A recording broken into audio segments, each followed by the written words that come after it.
السلام علیکم ورحمۃ اللہ وبرکاتہ۔ مجھ سے کسی نے پوچھا جب کوئی بہت محبت کرنے والا چھوڑ جائے تو کیسے صبر آتا ہے؟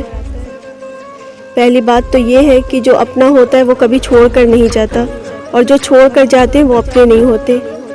دوسری بات یہ ہے کہ دو لوگ الگ کیوں ہوتے ہیں؟ تو ایک بات یاد رکھنا کہ اللہ کبھی بھی دو مخلص لوگوں کو جدا نہیں کرتا۔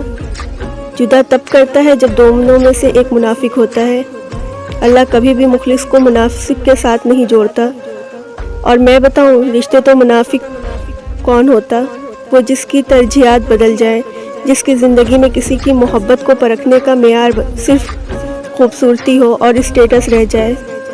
تو آپ جب یہ بات سمجھ جائیں گے کہ وہ ناقدرہ شخص آپ کے لیے ایک امتحان تھا، ایک تیاری تھا کہ آپ اپنے آپ کو مضبوط انسان کے لیے بنا سکیں، اور ایک قدردان اور مخلص انسان کے لیے پہلے سے زیادہ مخلص بن سکے۔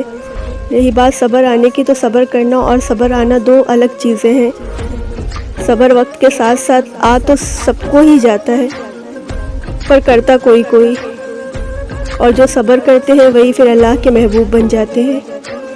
ان اللہ مع الصابرین، بے شک اللہ صبر کرنے والوں کے ساتھ ہے۔ اب یہ آپ کو فیصلہ کرنا ہے کہ صبر کر کے اللہ کو ساتھ پانا ہے یا اس ناقدرے کی یاد کو زندگی کا روگ بنانا ہے۔